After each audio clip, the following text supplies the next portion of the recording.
Die snaakste red flag na wat ek al gesien het al in 'n vrouwmens, na? Paar jaar terug, dis voor TikTok. Ek en die dame as mutual friends. Haar niggie as vriende met my. So, ons sien mekaar af en toe, ek en die meisie mos nou. Maar ek en die niggie tyd, was ons altyd saam, ons het baie uit te gaan. As hulle iets aan het by hulle is, en dan sal ek uitstiek. Maar soos die, kom hier die niggie in die zolen. Sy sê toe, nee, Sam, wie sy is? Ek sê, huh? Sy ook hier, en ek en sy vriend, hoe ken ons mekaar? Ek sê, nee, ek en sy is vriend. Nevertheless, ek een maand na die niggie nooi vir my, sy sê vir my, jy, dan as sy daar is, sy wil het, sy moet ook uitstiek. Nou weet ek nou, okay, nee, die goes maak nou seker weer lijnkoppel of whatever. Ek stiek toe uit, not knowing, haar ma gaat ook haar is. Girl is net so, mami dis, dan is sy en whatever. Apparently het sy nie, maar klaar conversation gehet al van my al.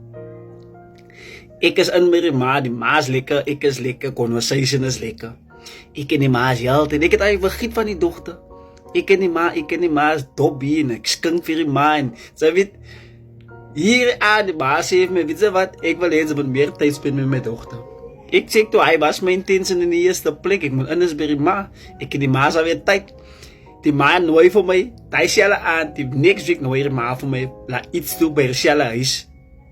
My vriend, sy ma, en die lijn wat nog wil koppel, alle twee sy ma en sy sisters. Ek sê toe, nou, gaat uitstiek, nou is daar nog familie. Ek en die familie is ook net dams en wat even, hulle sê, het is baie stil, wat sy so right te leid. Nevertheless, sy kan ma na die, sy sê vir my, jy, sy wil alleen wees. Meaning, sy wil ons nou lekker tyd spend en whatever, conversations en leer ken mekaar. Ek sê, wat nou, sy foutie, ek gaan uitstiek, sy sê, nou, sy wil uitstiek. Kos ben my met die tyd, sy was nog nooit by my huisje. Sy ken nie my mense nie. Ek sê, toe, wat nou, sy foutie, kalstig uit vir een weekend.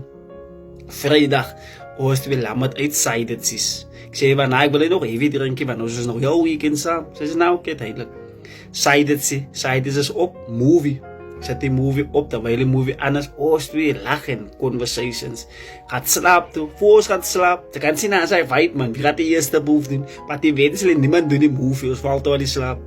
Next ochtend, ze zei me, joh, zij teens, jou lachen hier wat even niet. Ik zei van, nou, ze moest er een koffer daar niet. Om en hij conversation ook alweer. Men die gaat dus me nog klaarmaken. Ik zei van, jij, ik heb het georganiseerd met mijn broer. Ons gaat een lekker bruidje organiseren en whatever. Ons laat mij met sy moet zijn, ik moest nou met my lijn. Aan gaat dopskop en whatever. Hier komt hij aan, die Sarah aan. Huis toe, ik en sy alleen in die kamer. Ons het nog siders oor van die vrijdag. Ik zei, nou, wel, ze siders, laat whatever. Conversations gaan. One thing led to another. Nou, dus moest nou die business wat doen, man. Die zondagochtend, ons staan op. Ek over girl over my dop. Nou kan ek al sien, na girl is nou dik verlief nou. Sy is nou dik verlief. Dis waar die red flag inkom. Sy vraag van my, het sy nie aan my sien. My respons is, ons het nou jou weekend saam gespend, ons het al pompel, sy het al nou my mense gemiet al, ek het jou mense gemiet. Sy wil nou vir my vraag, of ek een meisje het. So wat as ek een meisje gehet het? Sy het nog altyd deur gegaan, wat sy wil deur gegaan het, not knowing of ek een meisje het of nie een meisje het. But, ok, ek het nie een meisje gehet, but vir my is die red flag, sy laat een mansmens jou mense meet, sy allow hy mansmens om vir jou voor te stel aan sy mense, en jylle pomp, dan wil sy weet of hy een meisje het, girlfriend, het week is so nie, fucking slaap op buiten nie, man.